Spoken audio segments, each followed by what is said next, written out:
Merci Madame la Présidente, Monsieur le Vice-président. Avec ce rapport visant à mieux protéger les victimes, vous vous inscrivez dans la norme de ce qui se pratique dans ce domaine. C'est tout à votre honneur et nous ne pouvons que vous soutenir. Mais les choses étant ce qu'elles sont, nous devons veiller à ne pas trop dépasser nos compétences, avec le risque de ne plus pouvoir remplir les missions que les Franciliens nous ont données. Renforcer la protection des victimes en travaillant avec des acteurs associatifs comme vous le proposez est nécessaire, tant la structure même de cette politique repose essentiellement sur l'initiative privée. Une réalité qui est elle-même à questionner. Cette fois encore, les manquements de l'État sont criants et nous obligent à pallier ces défaillances comme dans l'ensemble des secteurs relevant de la sécurité et de votre commission en général. Sachant bien que vous êtes à la limite de nos compétences et que les budgets sont contraints, vous voulez cependant resserrer notre action sur certaines catégories de victimes en particulier que vous listez dans votre règlement d'intervention. C'est toujours problématique d'établir ainsi des listes, on en oublie toujours. Car s'il est bien une triste réalité, c'est que les victimes n'ont ni âge, ni sexe, ni nationalité. Elles sont frappées dans leur chair, dans leur être et de façon anonyme par des actes odieux qui bousculent les individus et les familles. Si ce rapport est la marque que nous pallions déjà une carence de l'État en matière de réparation des préjudices subis par les victimes, que dire de la prévention des horreurs qui les ont placées dans ce triste statut? L'État, là encore, est absent.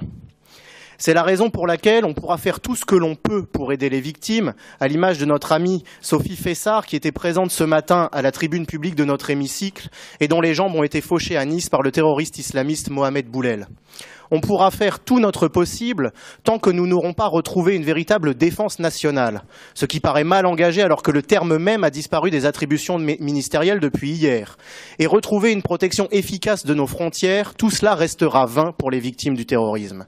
Il en va de même pour les victimes de viols et de violences, femmes, enfants ou tout autre, tant que le laxisme judiciaire sera la norme et fera la part belle à la culture de l'excuse pour les criminels.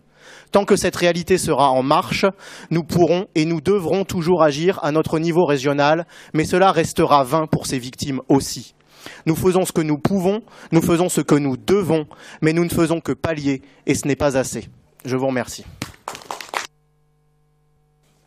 Merci Madame la Présidente. Par cet amendement, je le disais tout à l'heure, quand on fait des listes de catégories de victimes, le problème c'est qu'on en oublie toujours. Par cet amendement, nous avons voulu nous inscrire dans l'esprit de la niche qui sera présentée par le groupe UDI tout à l'heure et rajouter une catégorie de victimes qu'on ne saurait négliger, à savoir les enfants. Nous avons donc voulu rajouter les enfants co-victimes de violences conjugales, on se retrouve ici dans l'esprit de la niche UDI, mais également les enfants victimes de violences parentales. On est là dans quelque chose qui ne figure pas dans cette niche, qui est un manquement de ce texte et que nous avons voulu rajouter. Je préfère vous le dire tout de suite, nous ne comprendrions pas que pour des raisons politiciennes, vous refusez de rajouter ces enfants ou que vous preniez prétexte de la niche pour ne pas accepter notre amendement.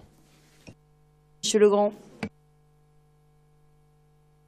Oui, une demande d'ajouter la mention de la nécessité de la neutralité politique pour les associations qui vont être aidées, à moins que cela figure déjà dans votre charte de la laïcité. Je serais ravi d'entendre votre explication sur ce point.